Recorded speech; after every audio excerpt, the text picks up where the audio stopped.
If it's okay with our witnesses, we'll finish the top row here, and then we'll give you a quick 5-minute break, and then we'll be back at it. So the gentleman from Virginia is recognized. Thank you, Mr. Chairman. I want to echo your comments from your introduction.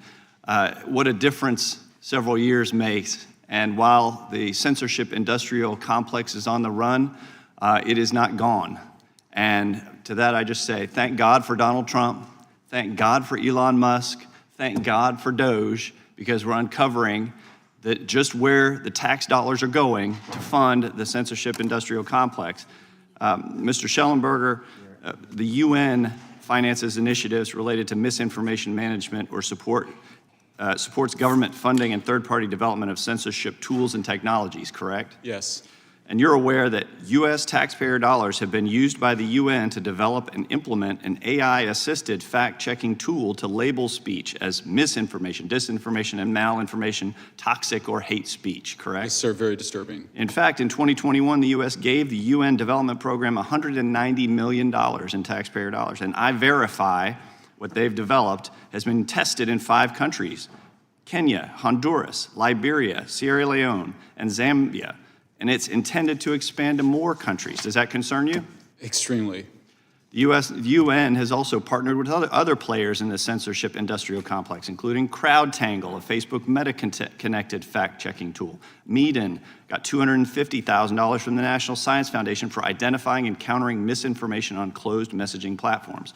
An international fact-checking network, IFCN, a grant and fellowship-making organization to help fact-checkers, solution providers, and other eligible organizations launch new and innovative fact-checking programs and initiatives. Do you see I-Verify as part of a larger global trend towards centralized control over information? Yeah, and we didn't have a chance to get to it, but USAID has been pushing digital IDs that would tie people's bank accounts to their social media profiles. I mean, it's out of Black Mirror. I mean, the idea would be that they'd be able to police and potentially debank you for something that you said online. It's extremely disturbing, and I was just kind of shaking my head because after 2 years of this, we just keep discovering more censorship initiatives hidden away in different agencies, the UN, USAID. I mean, it's madness. It's terrifying. You agree.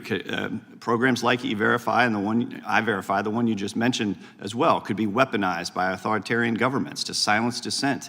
And you've seen by our government this as well. Yeah. Well, of course, by our government as well. And Ms. Subramanya, you've seen this as well.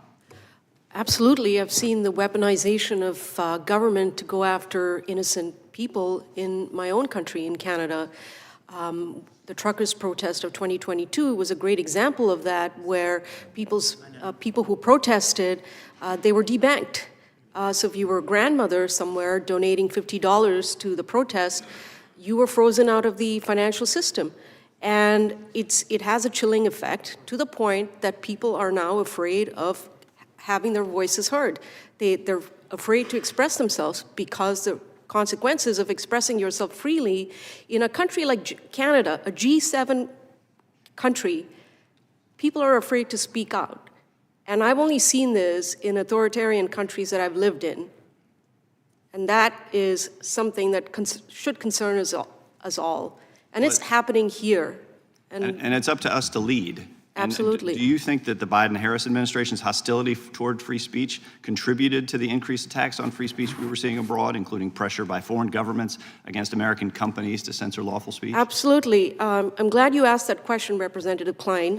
When Elon Musk's free speech rights were being attacked, and they're still being attacked by the EU under the Digital Services Act, there was silence from the Biden administration. You know what that did? That sent a strong message to the rest of the world that the administration could not be relied on to retaliate against governments that suppress the free speech rights of Americans. That's a powerful message, and that's not good. Absolutely. We have to continue to lead. I'm glad President Trump's leading. I'm glad Elon Musk is leading. I've got a bill in to end I-Verify. It's called the End UN Censorship Act. I hope we pass it in this committee and can pass it on the floor. With that, Mr. Chairman, I yield back. Gentleman yields back.